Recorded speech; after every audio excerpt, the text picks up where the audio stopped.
What is going on, everybody? This is Gainz Gaming. Today we are talking about why I still play Rise of Kingdoms almost 1700 days into playing the game and just recently up and migrated to 1846.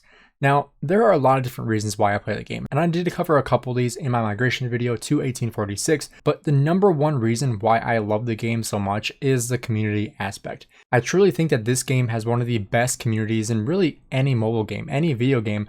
I played plenty of video games in the past, very similar to Rise of Kingdoms, and nothing has come close to the community that you get from Rise of Kingdoms. Now, I have also been in many different kingdoms throughout my time playing Rise of Kingdoms, so I've had the chance to meet tons and tons of people playing the game, and honestly, when I became a YouTuber, it completely opened up my ability to meet new people, make new friends, and really just see the value of Rise of Kingdoms. I've seen people get married through the game, which is just honestly insane. Seeing relationships form, seeing friendships form, both in and out of the game through Rise of Kingdoms. So I do think that that is one of the best aspects of the game. But beyond the community, like obviously, if the community is great, if you don't like the game, you're not going to continue playing, right? So one of the main reasons why I love Rise of Kingdoms so much is the ability to move around your marches so easily. And that's something you don't really find in a lot of mobile games because the interface in Rise of Kingdoms is just so highly developed that many games have tried to implement it and just have failed, have not been able to capture the same kind of development as Rise of Kingdoms, being able to move your troops around easily, be able to move around the map, see tons of different things. The new graphics are just fantastic. I honestly think that there is no game that comes even close to the development that Rise of Kingdoms has had over the last couple of years, and they have been investing in increasing the development through the years of Rise of Kingdoms. Another thing I do love about Rise of Kingdoms is the different events that they have been adding into the game. Obviously, like you do have a lot that repeat, but the investment of creating new events and adding new features to events, I think is also very, very good. You know, there are some that I think are better than others, but I think the continued investment into new events is a good thing. And I think it shows that they are trying to implement more ways for the community to get engaged and find ways to find more value in the game. Now, that's the same thing with KVK. When you come up with new KVK formats and new KVK stories, I think that also adds a ton of value to the game of learning new mechanics, learning new mechanism, the new commanders that are coming out into the game, such as Ragnar Prime, who is going to be used in a KVK for his artifact and the other value that you get. Being able to test out a new commander as well is just honestly phenomenal. Being able to see like, okay, do I want to try out this commander? I think that adding these new features in the game are just fantastic. And I think it does show the commitment that Rise of Kingdoms is making for the future of giving you reasons to continue playing. Now, I'm not saying that Rise of Kingdoms is a perfect game. There are always things that can be improved upon, but I do think that their continued investment into the game, not just with monetary standards, but also with face-to-face developments, being able to ask the community, what do you guys want to see? What questions do you have? What do you guys want to see in future updates? And being able to make changes on that. I recently posted a video on this face-to-face with the developers that I think is honestly going to be one of the best quality life updates the game has ever seen. And I think them being willing to make these changes to make life easier for the players and the player base is just fantastic. I don't think there's many games that do this because in some aspects, these kind of updates actually make them lose money because a lot of times these things that are quality life updates are actually things that bypass a spending wall that is typically created in mobile games where it's like, oh, you want things to be easier? Spend some money and we'll make it easier for you. What Rise of Kingdoms is doing and what Lilith Games is doing in a lot of cases is finding ways to take that paywall out of the way and allow them to make these quality life updates that keep their player base happy and keep the player base playing. Because what they realize and what a lot of people don't realize when it comes to mobile games, like if you make too many paywalls, yes, some people will pay the money to continue playing at a high quality of life. But once you put too many of those up, you're going to drive out a lot of the players. And being able to make these quality life updates and potentially lose some money in the short term allows you to retain more players and more of the player base to continue playing and spending through the years.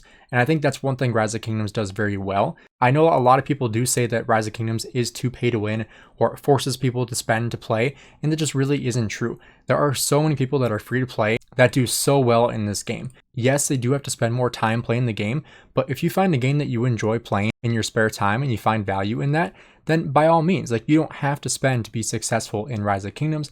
If you do choose to decide to spend, there are so many different ways that you can spend in the game that give you more value. Whether it's different bundles, whether it's the daily special, the supply depot, there are so many ways that you can find value in the game and allow you to spend the money where you want to spend it for the events that you want or for what you care most about. If it's materials, if it's armaments, if it's commanders, there are so many ways that you can spend money in this game and you can really make it your own. And there's other ways that you can invest in the game without spending a dime, whether that's teaming up with your allies in different events, making farm accounts to gather yourself resources. There are really just so many ways that you can decide to spend your time and or your money in order to push yourself further into the game. And like I said, not many games are doing that because they just want to make money. And one thing you typically do see with mobile games is a very short shelf life. And Rise of Kingdoms has not had a short shelf life. Like, you look at the popularity of Rise of Kingdoms, is it as popular as when it first got released? No. But is it still growing? Yes, it is not dying. When people say Rise of Kingdoms is dying, I always tell them, you've been saying that since before I started playing the game 1700 days ago.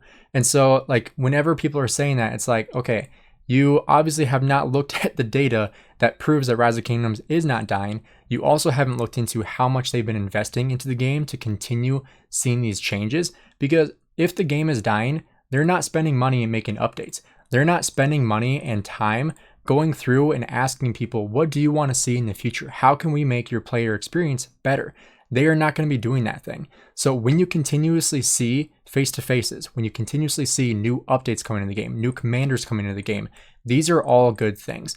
Even if you think they're coming out with commanders too fast, which I've been public saying I wish they were a little bit slower, I would rather them come out with more commanders more frequently and continue investing into the game rather than stopping investing in the game and being like, oh no, we came out with a commander last year, it's too expensive to make a new one right now, you'll have to wait another year. Like, I would much rather have too many commanders than them being like, no, we're not going to make that investment right now. We don't see the value in that. So they are seeing a return on investment, making new commanders, making new KVK modes, making new events.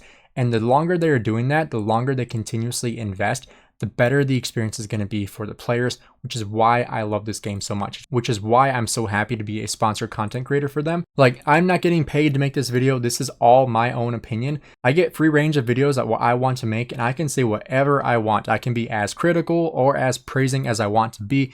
These are all the things that I think are great with Rise of Kingdoms and reasons why I continuously play. And am I biased as a content creator? Yeah, probably. But at the same time, if I didn't enjoy the game, why would I still be making content for it? Why would I still be playing and spending my valuable time and money in the game if I didn't enjoy it? If I didn't enjoy it, I would not be playing it. That's something that I am very adamant about. If I stop enjoying something, I'm not going to spend more time and money playing it or doing it. And so that is why I love Rise of Kingdoms, is that they are continuously investing into the game, investing into the player base, trying to make players happier and stick around longer.